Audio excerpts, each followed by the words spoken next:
tinokuchingamidzai kuchechi yeChrist Embassy yepamhepo yatinoita muchishona. Iko zvino hapachina chikonzero chokupedza svondo rose usina kupinda chechi, nokuti painopindwa unenge usipo, kuda wakanga uri kubasa pakaenda vamwe kuchechi, kuda wakanga uri parwendo, kuda chechi yeChrist Embassy haisati yakuwanikwa kwaunogara, kana kuti unofarira hako kudzidza shoko raMwari nechishona. Ino ndiyo yave chechi yako. Chipinda tinamati. Tinokuchingamidzai zvakare muchechi yedu yeChrist Embassy yatinoita pamhepo. Tinovimba makava nekukomborerwa zvikuru mumwedzi waDarika, mwedzi waNdira, mwedzi weminana. Tinovimba vazhinji vedu takagamuchira minana yakawandisa mukati meupenyu hwedu, mukati mehama dzedu, mabasa edu, muutano hwedu, mune zvakawanda zvatakagamuchira. Tinotenda Mwari nekuda kweminana iyoyi, ende tiri kupfuurira mberi nekurarama tiri muminana, nekuti gore rino igore reminana. Tinoda kuti tinamate pari zvino. Patiri kunamata tichitenda Mwari nekuda kwezvose zvawatiitira mumwedzi waNdira, nezvose zvawakagadzira kuti wangu achitiitira mumwedzi iri kuuya. Tiri kuda kutenda Mwari nekuti wakatigadzira zvikuru. Ngatinamatei. Mwari Baba samasimba, tinokutendai Ishe Jesu. Tinokutendai Baba, tinokutendai nemuzita raIshe Jesu Kristu. Tinokutendai neminana yatiri kugamuchira nguva nenguva, neminana iyo yatakagamuchira mumwedzi waNdira, nezvose zvanga muchitiitira mukati memwedzi uyu. Tinotenda noutano, tinotenda namabasa edu, tinotenda noupenyu hwedu, tinotenda nehama dzedu dzamuri kukudza, dzamuri kupa upenyu. Tinokutendai samasimba. Tinotenda nezvose zvikuru zvatagamuchira mukati memwedzi uyu, neizvo zvatakatarisira mwedzi watapinda uno. Tinotenda Ishe Jesu, tinotenda samasimba. Tinoziva utano hwedu huri kupfuurira mberi, ukuru hwedu huri kupfuurira mberi, kupfuma kwedu kuri kupfuurira mberi, kuziva kwedu kweshoko raMwari kuri kupfuurira mberi. Zvakawanda zvatakagadzirwa nemi zviri kuuya matiri ende tiri kurarama mazviri. Samasimba tinotenda nemuzita raIshe Jesu Kristu. Amen. Iko zvino toda kuti tinamate zvakare, tichinamatira kuna avo varisiri kuzwa musho mukati menyama dzavo, vari kutambudzwa nekuda kwekurwara, kwekuda kwezvakaipa zvingave zvavari kusangana nazvo. Toda kuti tivanamatira kuti Mwari vange vanovabatsira kuti vabude mumatambudziko aya. Ngatinamatei. Mwari Baba nemuzita raIshe Jesu Kristu, tinokutendai Jehovha, tinokutendai samasimba nechipo choutano icho chamuri kupa kuhama dzedu idzo dzisiri kunzwa mushe, dziri kutambudzika nekuda kwamatambudziko upenyu. Tinotenda samasimba nokuti muri kuvabudisa mukati mematambudziko aya. Tinotenda nekuti ruoko rwenyu ruri kuonekwa pautano hwavo, ruri kuonekwa mukurarama kwavo, utano huri kutaura mukati meupenyu hwavo, nekuti imi munavo. Tinokutendai neminana yose iri kuitika mukati meupenyu hwavo, iri kuitika mukati menyama yavo. Tinotenda pane zvose zvamuri kuvaitira kuna avo vari kuchema, vari kunyaradzwa samasimba. Tinotenda nemuzita raIshe Jesu Kristu. Amen. Iko zvino toda kuti tinamate nedzimwe ndimi tichitenda Mwari nekuda kwemwedzi watavakupindawo nemwedzi watadarika. Ngatinamatei. Mwari Baba nomuzita raIshe Jesu Kristu.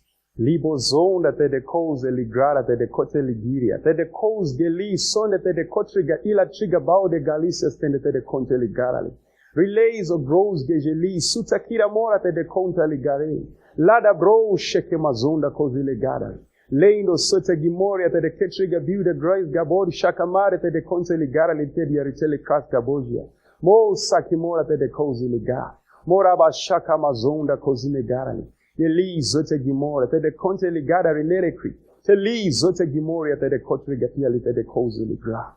Samasimba tinokutendai Ishe Jesu, tinokutendai neminana yatiri kugamuchira zuva nezuva nemuzita raIshe Jesu Kristu. Tinotenda Baba. Amen. Tinotenda. Iko zvino muchateerera kuverengwa kwerhapsody. Pabva kunzwa kuverengwa kwerhapsody muchaimbirwa. Muve nesvondo yakanaka. Tatende. Chidzidzo chedu cherhapsody chatinopiwa namufundisi Chris Oyakilome. Musoro wenyaya unoti kunzwa Mwari kune chiropafadzo. 1 madzimambo 3 ndima 12 inoti, tarira ndaita sezvawataura, tarira ndakupa mwoyo wakangwara unonzwisisa, naizvozvo hakuna kumbova nomumwe wakafanana newe, kana shure kwako hakungazove nomunhu ungafanana newe. Mwari vanoshamisa, vakuru chose, vane masimba akawanda, shoko ravo rinogara nokusingaperi, rinovimbika nguva dzose, rinokuitira zvarinenge riri kutaura. Mwari vangataura chinhu, chavanenge vataura ichi chinobva chaitika. Ndiko kusaka kunzwa Mwari kuine chiropafadzo. Ukanzwa Mwari unowana maropafadzo.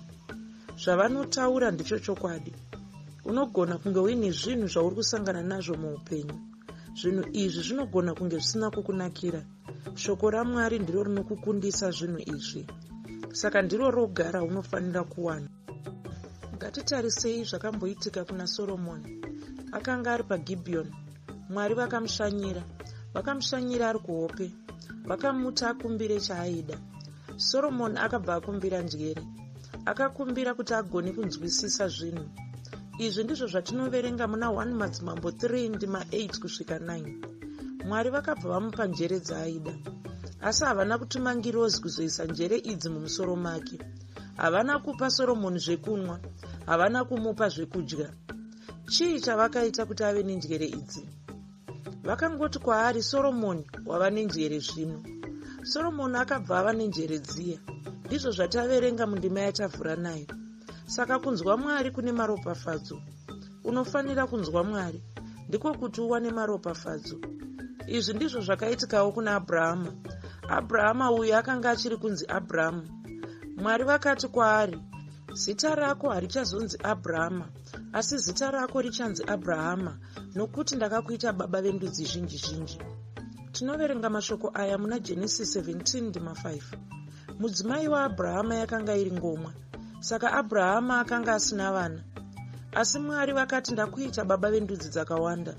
Mwari havana kuti ndichakuita baba vendudzi dzakawanda. Vakati, ndakakuita baba vendudzi dzakawanda. Saka zita rako rava kunzi Abhurahama. Ndepapi chaipo paakaitwa baba vendudzi dzakawanda? Zvakaitika mushure mekunge Mwari vataura kwaari. Zvakaitika mushure mekunge Mwari vashandura zita rake. Verenga vaRoma 4 ndima 19 kusvika 20. Abhurahama akagamuchira zvakanga zvataurwa naMwari. Akabva atanga kuzvitaura. Sara akabva abata pamuviri. Izvi ndizvo zvatinoverenga muna vaHebheru 11 ndima 11. Ndiko kushanda kunoita shoko raMwari. Mwari vangataura chinhu, iwe unofanira kuchigamuchira. Unofanira kubva wataurawo chinhu ichi. Chitaure sechinhu chatoitika. Chinhu ichi chinobva chaitika mauri. Pupura mashure mangu uchiti, ini ndakazvarwa neshoko raMwari. Shoko iri ndihwo upenyu hwangu.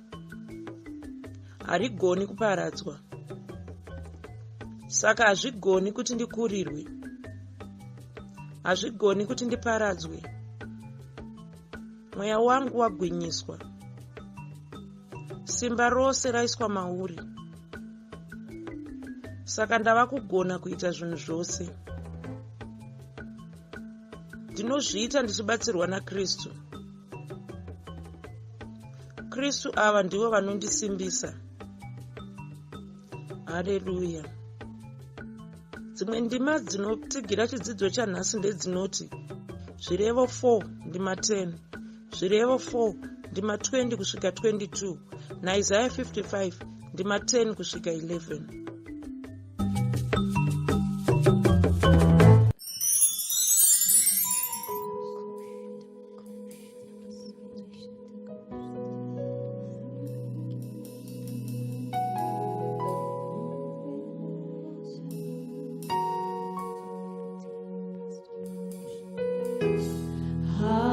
Hallelujah.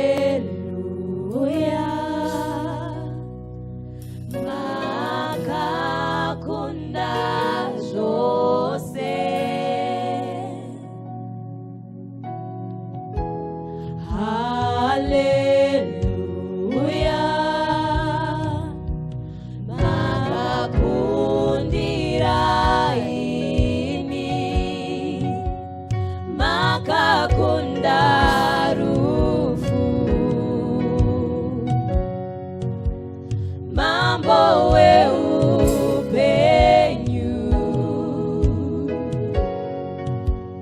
Ishe wematishe,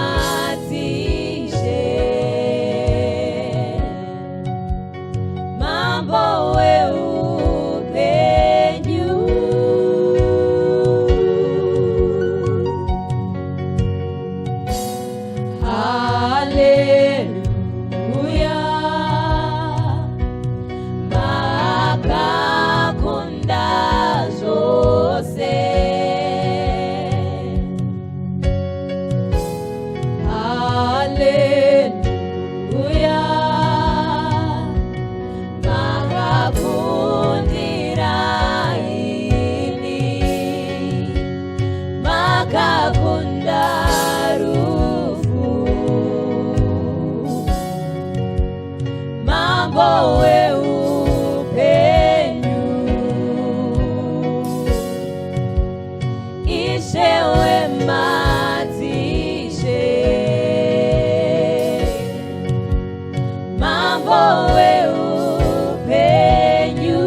haleluya.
Haleluya. Tinosangana zvekare pamunamato wedu weChrist Embassy watinoita pamhepo muchishona. Ichiti makorokoto tava mumwedzi wakukadzi. Haleluya. Gore riri kutofamba. Takataura tikati igore redu reminana. Ndinovimba kuti muupenyu hwako watosangana neminana yakawanda. Usamirira kuti gore ritange rondopera wotanga kuchiwana uchapupu hwako wewe pachako. Aiwa. Ngakutange iko zvino. Tanga gore richitanga, tangirana negore wotanga kumhanya nezvinhu. Haleluya. Gadzirisa zvinhu, manyisa. takatora shoko iri takatotaura zvakawanda pamusoro peshoko regore ra2018. Ndinoziva kuti wakatobata zvakawanda pamusoro pegore irori. Takataura kuti gore reminana, gore ratichafamba neminana, tichararama upenyu hweminana. Mwari vari kupindira, denga riri kupindira muzvinhu zvoupenyu hwako, kupindira mari yako. Takavimbiswa kwai uchawana mari yaunenge usinganzwisisi kuti yabva kupi. Mari inenge ichingouya zvayo, ichiuya kwauri. Takavimbiswa zvekare kuti kwanzi tichasangana nezvinhu zvatanga tisingatarisiri zvachose. Tichasangana nezvinhu zvatisingagoni kufunga pamusoro pazvo, tanga tisingafungidziri kuti zvingaitika mukati muupenyu hwedu. Ndo zviri kuitika. Kwanzi mugore rimwe chete irori ra2018 tichaita zvinhu zvanga zvichazotitorera makore 10. Maropafadzo akawanda. Igore rakazara zvinhu iri, igore rakazara maropafadzo. Ndo zvariri, rine zvakawanda. Kwai Mwari vari kuita zvokupindira. Ngirozi dzichange dzichishanda, tichange tichiona kushanda kwengirozi. Muenzaniso watakapiwa namufudzi Kristi papapo unonakidza zvikuru. Kwanzi uchange uchigadzirisa zvinhu pano, uchiti kana ndikapedza kugadzirisa izvi ndozomanya ndonogadzirisa izvo, ndozogadzirisa izvo. Asi kwai paunopedza kugadzirisa zvino, uchisumudza musoro wako kuti uchimanya kunogadzirisa izvo zviri papapo, unowana zvatogadziriswa. Zvagadziriswa nani? Ngirozi dzafanotungamira, dzikafano kuitira zvimwe zvasara. Iwe wangozofanira kuita chimwe chete, wozowana zvimwe zvose zvaita. Haleluya. Zvakafanana nokuti kudawo ungaone chikwereti chaungaonacho urifana kuchibhadhara mwedzi 3 kana 6. Uri kubhadhara kwada wobhadhara mwedzi wokutanga, paunoona kubhadhara mwedzi wechipiri wowana chikwereti chapera chainda. Zvotonzi mari yako hatichaidi pano, mari yako yakabhadharwa. Haleluya. Ndo zvinhu zvatiri kusangana nazvo mugore rino ra2018. Igore rakatinakira. Saka takatarira maropafadzo manomwe atakapiwa ipapo.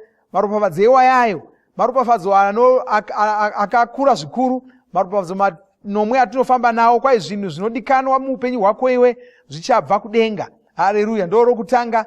Uchawana simba rinobva kudenga. Uchawana unyanzvi hunobva kudenga. Ndo rechitatu. Uchawana njere dzinobva kudenga. Ndo yechina.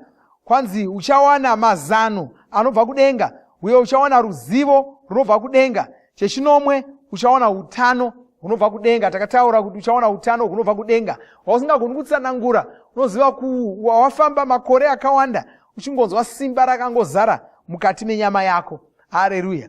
Asi mufudzi Kristu akazotitaurira chimwe chinhu pamusoro pezvinhu zvese izvozvizvi. Kwanzi regai ndikuverengerei ndima iri muna Ezekieri yavakativerengera. Regai ndiverenge ndima iyo yeEzekieri ye40 ndima ye12. Kwai parwizi pamhenderekedzo dzarwo kuno nemhiri pachamera miti yamarudzi ose inodyiwa, isingaomi mashizha ayo, uye isingashayiwi zvibereko zvayo. Ichabereka zvibereko zvitsva mwedzi mumwe nomumwe, nokuti mvura yarwo inobuda panzvimbo tsvene. Michero yawo ichava zvokudya namashizha ayo achaporeswa. Kwanzi apa ndima iyi inotsanangura pamusoro pemichero. Kwanzi inenge iri pamhenderekedzo dzerwizi. Asi kwanzi mvura inomwiwa nemichero iyi ichange iri mvura inobuda kubva mutembere, mvura inobuda munzvimbo tsvene. Muti uyu wakamera parutivi rwerwizi kureva kuti munotori nemvura. Asi mvura iri kudiridza miti iyi haisi yemurwizi umu yajairwa navanhu. Kwai imvura inobva kutembere, inobva kunzvimbo tsvene. Kwai nemhaka yekuti iri kudiridzwa nemvura inobva kutembere, inobva kunzvimbo tsvene, mashizha emuti uyu haaomi. Uye miti iyi inobereka zvibereko mwedzi mumwe nomumwe.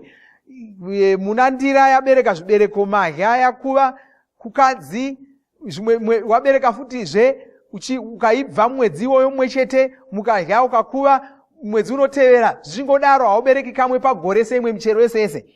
Kwai ndo zvakaita. Kwai asi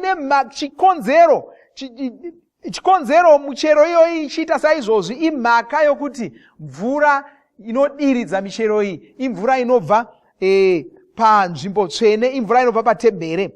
Ndobva votsanangura kuti tembere iyi chii, mvura iri kutaurwa iyi chii? Ndokutiunza kuna Johani yechinomwe, Johani yechinomwe ndima ye3:3. Kubva ipapo kwazvino nezuva rokupedzisira, zuva guru romutambo, Jesu wakamira akadanidzira akati, ani nani kana ane nyota ngaauye kwandiri anwe. Unotenda kwandiri sezvazvakarebwa norugwaro, nzizi dzemvura mhenyu dzichayerera dzichibva mukati make. Asi izvi wakareva zvomweya waizopiwa avo vaitenda kwaari, nokuti mweya mutsvene wakanga asati wavapo, nokuti Jesu vakanga vasati vakudzwa. Haleluya. Saka muvuzikirisi wakazotitaurira, nokuti wakutitaridza kuti temberi iri kutaurwa, nzvimbo tsvene iri kutaurwa, tisu kwai matiri ndo munobuda mvura mhenyu. Mvura mhenyu iyi inoti kana ikanodiridza michero, michero iyi inowana upenyu, inowana simba rokubereka mwedzi umwe noumwe, mashizha ayo haasvavi. Haleluya. Kwanzi saka mvura iyi chii? Mvura iyi inoyerera ichibuda matiri. Mvura mhenyu dzinoyerera kubva mumatumbu edu, kubva mukati medu dzichibuda. Dzinoyerera sei? Kwai dzinoyerera ari mashoko. Mashoko atinotaura ndo anopa upenyu namaropafadzo kuzvinhu zvoupenyu hwedu. Saka maropafadzo atiri kutaura nezvawo, maropafadzo atakataurirwa aya semanomwe maropafadzo atanga tiri kudzidza nezvawo, kushanda kwawo kunoda mashoko. Haleluya. Kushanda kwawo kunoda mashoko. Maropafadzo egore ra2018 iwayaya, kushanda kwawo kunoda mashoko. Unofanira kunge uchitaura. Tati uchaona simba rinobva kudenga, taura kuti une simba rinobva kudenga. Mashoko ako ndo anoita kuti simba iroro rishande mukati meupenyu hwako. Zvinhu zvaunoda mukati meupenyu hwako zvichange zvibva kudenga. Taura kuti mari yangu inobva kudenga. Taura kuti utano hwangu hunobva kudenga. Taura kuti ndine njere dzevaMwari, ndine njere dzinobva kudenga, ndinonzwisisa zvinhu namweya mutsvene. Taura saizvozvo, mashoko iwayo anounza upenyu mukati meupenyu hwako. Haleluya. Minana ichange ichiitika mugore ra2018. Minana iyi ichauya namashoko. Saka mugore ra2018 mudumbu mako ngamubude nzizi dzemvura mhenyu, ngamubude mashoko emaropafadzo, mashoko anounza upenyu, mashoko anoti chose chaanobata chinowana upenyu. Ndo zvatakakurudzirwa izvozvo. Haleluya. Saka usakanganwa kutaura mashoko anopa upenyu. Usakanganwa kutaura mashoko omunana. Taura kuti ini upenyu hwangu upenyu hwomunana. Taura kuti mari yangu ndinowana mari inobva kudenga. Taura saizvozvo. Ndo zvatakakurudzirwa izvozvo. Haleluya. Chimwe chinhu chandoda kutaurirai zvekare, nokuti nhasi takati ndo isvondo yedu yesungano, isvondo yatinopa mipiro yesungano. Sungano chiko? Mawirirano edu ari pai. Tinosungana pakudii seboka. Takasungana pakufambiswa kwevhangeri. Shungu dzedu ndizokufambiswa kwevhangeri. Saka tinobatirana pamwe chete, tine chisungo ichocho chokuda kufambisa vhangeri. Saka mipiro yenyu yesungano, mipiro inobatsira kuti chinangwa chedu ichi chifambire mberi, inobatsira kuti vhangeri rifambire mberi. Haleluya. Mufudzi Kristu vakataura vakati, mugore rino ra2018, mugore rino kwai koshesa mipiro yako yesungano. Usangorega mwedzi nomwedzi ichipfuura usingapi mipiro yako yesungano. Ngwarira kupa mipiro yako yesungano mugore rino ra2018. Ndo kurayirwa kwatakaita. Saka patinopedza ipapapa woona kuti wapa mupiro wako wesungano. Haleluya. Zvekare nhasi ndo svondo yokutanga yemwedzi wakukadzi. Saka semazuva ese tinodya chidyo chirangarira kufa nokumuka kwaJesu Kristu. Regai ndikuverengerei ndima yatinayo ipapo, 1 Vakorinde ndima ye11 ndima ye23. Kwanzi nokuti ini ndakagamuchira kunashe icho chandakapiwavo, kuti Ishe Jesu nousiku hwaakapandukirwa wakatora chingwa, akati avonga akachimedura akati, torai mudye, ichi ndiwo muviri wangu unomedurirwa imi, itai izvi muchindirangarira. Saka torako chingwa ichocho. Mufudzi Kristu akatidzidzisa chimwe chinhu. Vakati zvinhu zvakakosha pachingwa ichi kumedurwa kwacho, kumedurwa kwomuviri waKristu. Regai tinamate tiropafadze chingwa ichochi. Baba, tinokutendai, tinopa mbiri kuzita renyu, tinopa kudzo kwamuri, tinokutendai nokuda kunaka kwenyu. Tinokutendai nokuti makatitumira Jesu, vakatifira pamuchinjikwa, muviri wavo ukamedurwa, chimedurirwa isu kuti tiwane rugare. tiwane upenyu husingaperi tinzi vana vaMwari. Tinokutendai nokuda kwechiropafadzo ichocho. Tinoropafadza chingwa ichi patinochimedura tichichidya, chitaura iko zvino kuti mumwe nomwe anodya chingwa ichi iko zvino patiri kunamata saizvozvi anowana utano mukati menyama yake nezita raJesu Kristu. Nomuropafadza neutano hunobva kudenga.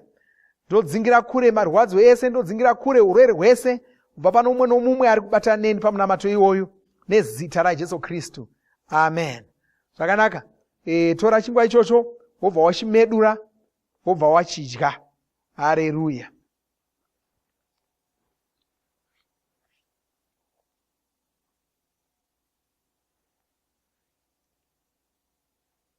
Kwanzi saizvozvowo vakati vapedza kurayira, akatora mukombe akati, mukombe uyu ndiyo sungano itsva muropa rangu.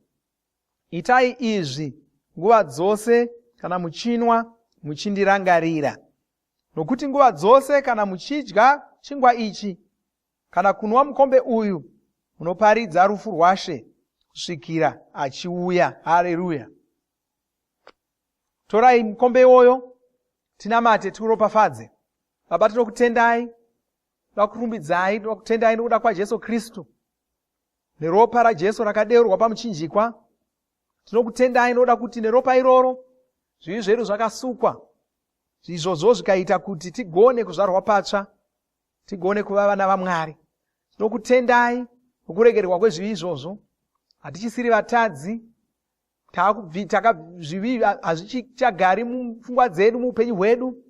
Tava vana vaMwari, tava vatsvene, tava vanhu vakarurama nokuda kwokusukwa neropa iroro. Ndinyengeterera mumwe nomumwe anobatana neni pakumwa mukombe uyu, chitaura chiropafadzo pamusoro poupenyu hwake, tichinamata kuti kana pane zvivi zvaanga akapara zvinoregererwa zvose muzita raJesu Kristu. Muzita raJesu Kristu zvinosukwa neropa raJesu, zvinobviswa, zvinoregererwa. Nokutendai nokurumbidzai. Amen. Zvakanaka, torai munwe mukombe iwoyo. Andingotora chinguva chidiki chokutenda Mwari nokurumbidza Mwari nokuda kwomukana wokudya chidyo. Baba, tinokutendai nopambiri nekudzo kwamuri.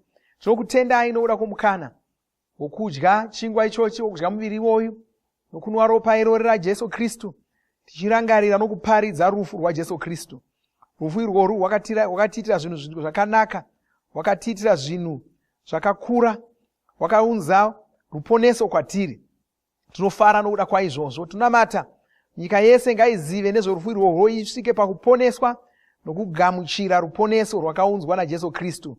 Vhangeri iri richafamba kunyika dzese, richafamba kumisha yese, richasvika kumunhu mumwe nomumwe, richiunza ruponeso muzita raJesu Kristu. Nokutendai nekuda kwomumwe nomumwe wandanamata naye pazuva ranhasi, nditaura chiropafadzo pamusoro poupenyu hwake muzita raJesu Kristu. Anobudirira mukati moupenyu hwake, zvinhu zvese zvaanoita zvinobudirira muzita raJesu Kristu. Baba, ndinokutendai, anova nesvondo rakanaka, anofamba nokurarama muutano hwakanaka muzita raJesu Kristu. Amen. Haleluya. Zvakanaka. Mwari wakuropafadzei, muchava nesvondo rakanaka, muchava nomwedzi wakukadzi wakanaka. Moteya pasvondo ratinopinda iri, tikudzei chiprofita chemwedzi wakukadzi. Mwari wakuropafadzei. Amen. Tinovimba makomborerwa nemunamato wesvondo rino. Kana manga musati mazvarwa patsva, namatai mumashure mangu, muchidudza, muchirevesa. Taurai muchiti, Mwari vari kudenga, ndinouya kwamuri, ndinokoka Jesu kuti vapinde mumwoyo mangu. Ndinokumbira kuti Jesu vatonge upenyu hwangu. Ndinopupura kuti Jesu ndivo vavaishe wangu. Saka ndinogamuchira upenyu usingaperi mumweya mangu. Ndazvarwa patsva, ndava chisikwa chitsva. Ndinokutendai. Amen. Makorokoto mazvarwa patsva, tinokugamuchirai muchechi yeChrist Embassy. Titumirei zita renyu nekwamunogara. Munogona kutumira iri SMS kana WhatsApp pa 0772 215 kana kutuma tsamba pa shona@gmail.com. Muchida kupa mpiro yenyu neEcocash, rovai namba *151*2*5*58225 motevera zvinenge zviri kutaurwa neEcocash ipapo. Kana muine nhare dzemazuva ano munogona kushandisa KingsPay kupa mpiro yenyu. Shandisai kodi inoti TNIOG nemavara makuru. Shoko rechiprofita chegore ra2018 iri rava kuwanikwa padura redzidziso dzamufudzi Chris. Dura iri rinozivikanwa nezita rekuti Pastor Chris Digital Library. Rinowanikwa painternet papcdl.co. Musvondo iri kutevera tichange tichikutumirai zvidzidzo zvichakubatsirai kunzwisisa shoko rechiprofita chegore rino. Garai makateya. Mumwedzi uno tiri kupa mipiro yegohore kutanga. Tichange tiri kukudzidzisai pamusoro pemipiro iyi mumasvondo ari kutevera. Tinokurudzira kuti musadarikwe nezvidzidzo zverapsody zvatinotuma zuva roga roga. Zvidzidzei kuti shoko riwande pamuri mugone kumirisana nezvinhu zvinonetsa muupenyu. Batanaiwo namufudzi Chris paminamato yatinoita muvhuro, chitatu nechishanu, masikati nemanheru. Tinokurudzira kuti vaya vanga vasara nezvidzidzo zvishoma mupedzise muwane zvitupa zvenyu. Mava kugona kuwana Rhapsody paSMS kunyange musiri paWhatsApp. Panhare dzeEconet rovai *205# mosarudza daily devotionals. Subscribe Shona Rhapsody muchishona. Ibvai masarudza kuwana Rhapsody renyu pasvondo kana pamwedzi wose kuti musafanire kurirangarira kurikumbira zuva rimwe nerimwe. Munamato uno munoubata paWhatsApp, paYouTube panoti Shona Online Church nepa www.ce-shonachurch.org. Ivai negore idzva rakanaka nesvondo rakanaka.